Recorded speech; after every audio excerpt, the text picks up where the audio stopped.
Hello, boys and girls, and happy Wednesday. Today is Wednesday, March the 17th, and we are back for another day of Number Corner, obviously, right?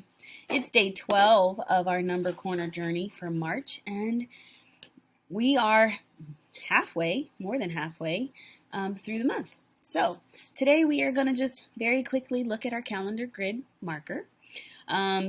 Briefly discuss what we've noticed, and I will fill it in for us later on. Then we're going to update our calendar collector. So we'll spin a fraction for you. We'll spin a fraction for me. Then we have a problem string to do today, all surrounding equivalent fractions, much like we've done with our clocks and things like that earlier on in the month. So let's begin by looking at today's calendar marker, and it looks like this. So originally, our numbers were increasing by 3. The output numbers were increasing by 3. And then all of a sudden it went down. If we're comparing two numbers, the day before to the current day, it went down by 9, right? I think so. Yeah, 6, 7, 8, 9. And now it's going down by 2. So you put in 17, you get out 39, and we're going to have to figure out what our new program is. But we're not going to do that today. Just wanted to show you what it looks like.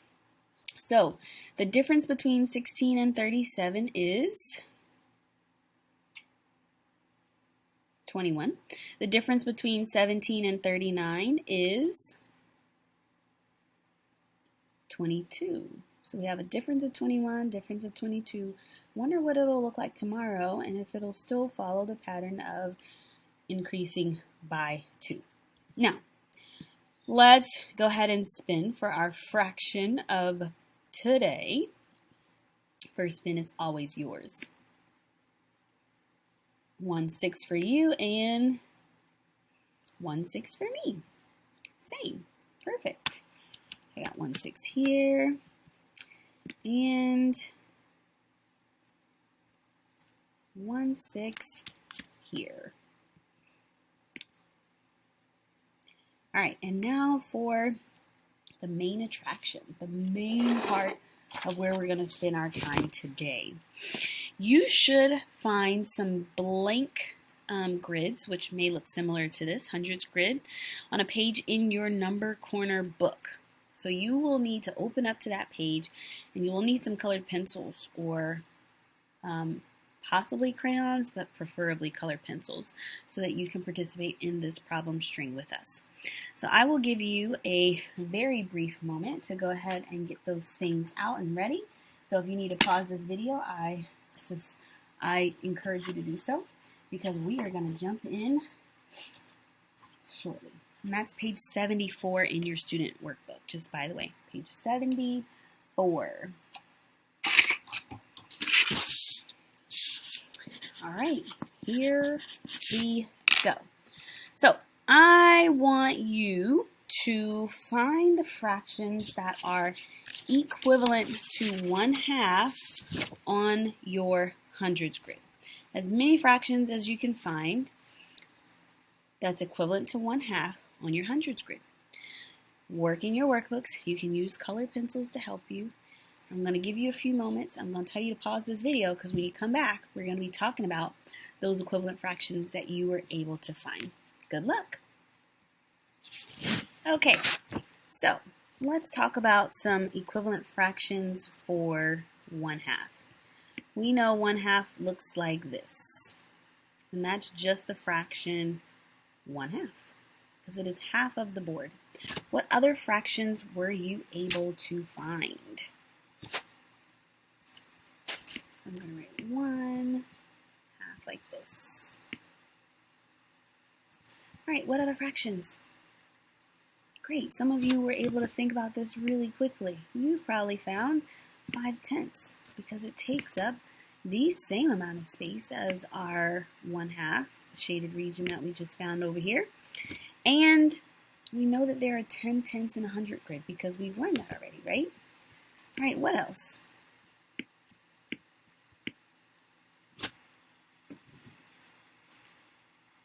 All right, so some of you probably have gotten this. So I could put a dot in each one of these squares, and I can count them. And how many squares would I count if I were to count by fives? And how many are there total in this whole hundreds grid, which you should be very familiar with by now?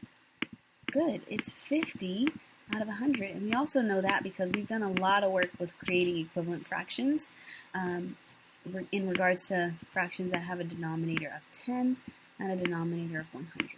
What I'm wondering is, did anyone think of this equivalent fraction? 1, 2, 3, 4. Oops, didn't mean to do that. 5, 6, 7, 8.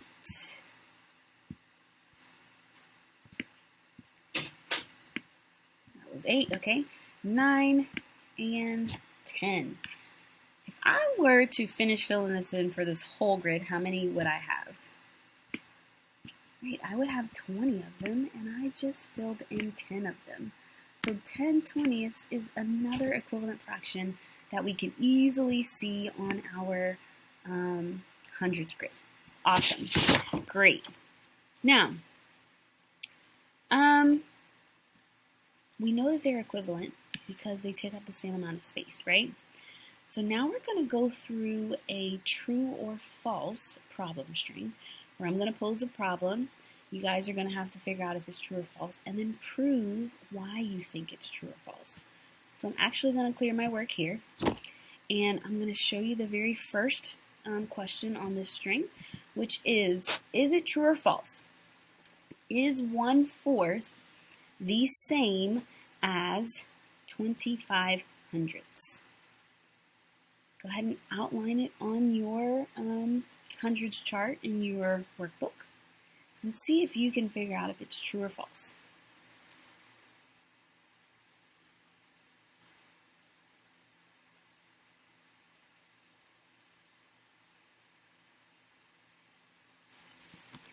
Right, are you guys saying true? Awesome, here is 1/4 of our grid right here. And if I were to do what I did earlier with our fractions that are equivalent to 1/2, and I were to put a dot in each one of these squares, and I already know that there are 100 of them, how many dots how many squares am I counting? The dots are just me counting, essentially. Right, I'm counting 25. And so this indeed is true. Now this is one way of figuring it out. Another way you may consider determining whether or not the fraction is equivalent is by using a multiplication equation, possibly even a division equation. But for this one, we're going to use multiplication, which means we're multiplying a number that's not 0, the same number on the top and bottom, because if I do times 25, or 25 25ths, what do we know about a number that has the same numerator and denominator? It's 1, and anything times 1 is itself. When we're talking about multiplying a fraction by the same numerator and denominator, that's multiplying it by 1, but now we're giving it a different name. So 1 times 25 is 25.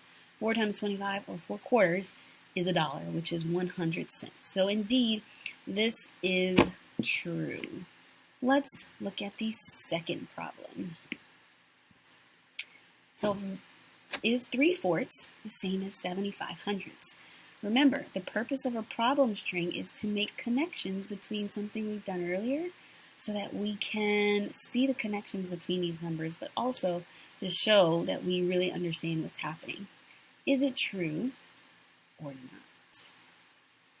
3/4 equal to 75 hundredths. Show your thinking in your notebook.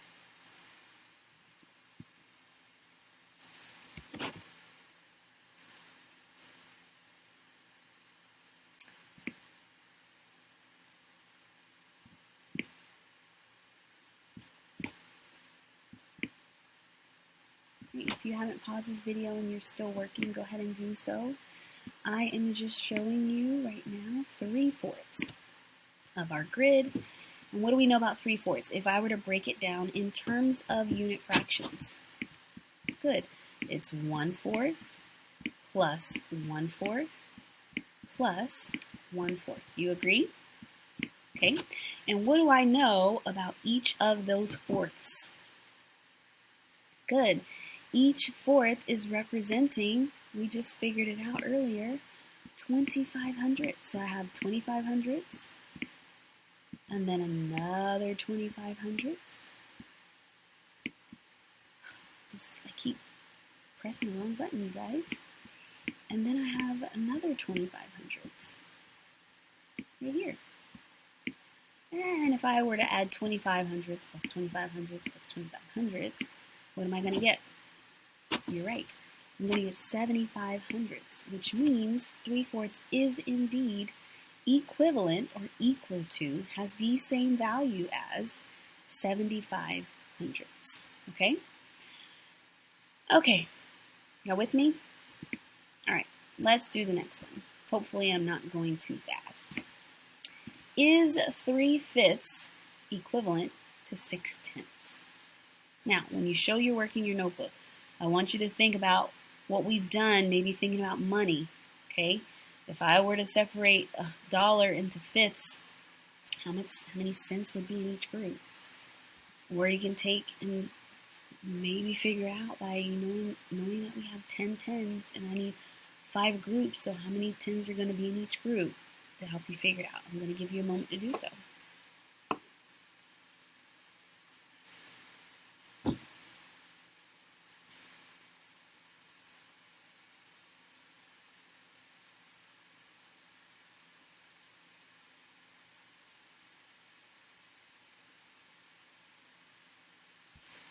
All right, let's look at it.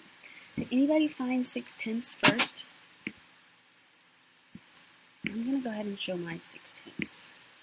3, 4, 5, 6. Now what if I were to put that into, and now I need groups, I need 5 groups on this whole 100 grid. How many tenths would be in 1/5? Good, so I'd have 1/5 here, which is 2 tenths, another fifth,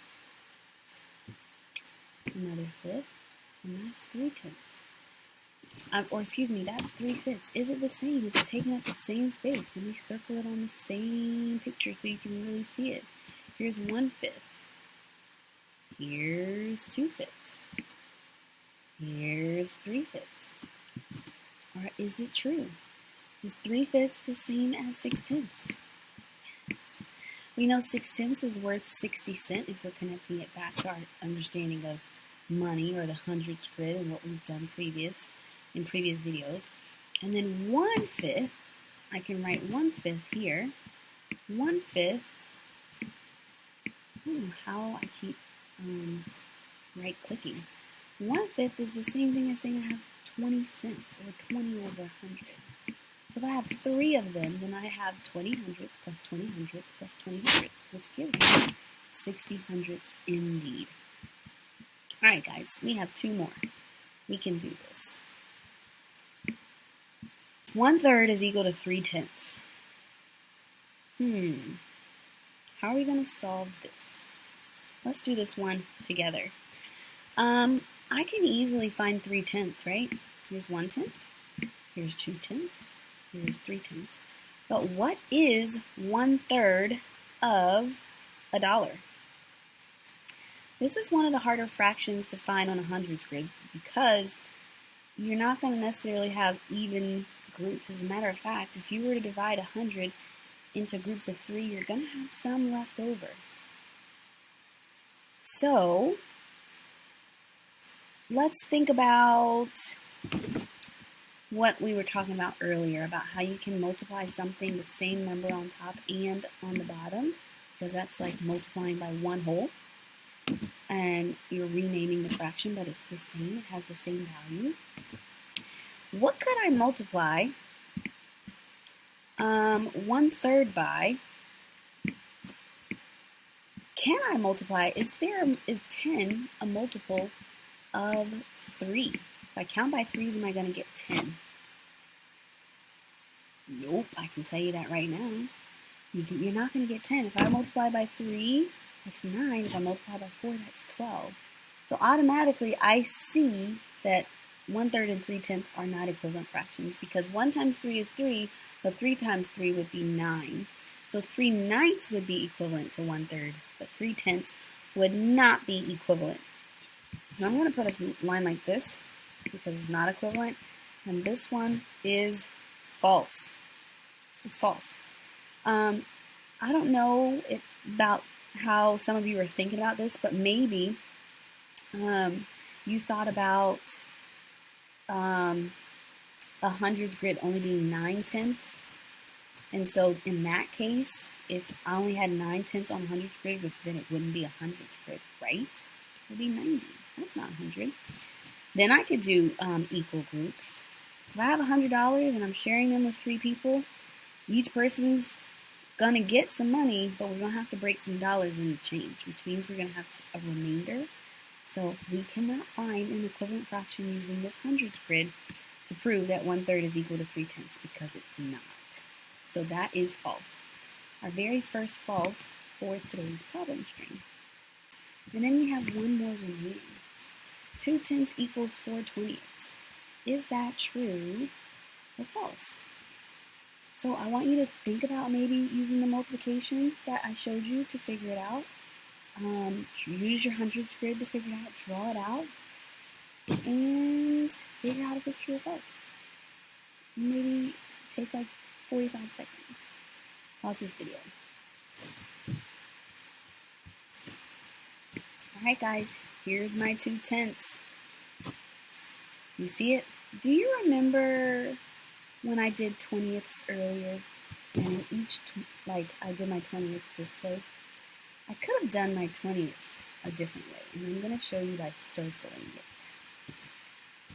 Or maybe I'll just do another line next to it. So here's a 20th, here's 2 20ths, here's 3 20ths, here's 4 20ths. Because if I kept going, 5 20ths, 6 20ths, 7 20ths, 8 20ths, 9 20ths, 10 20ths, and then I doubled 10 20ths, which gives me 20 20ths.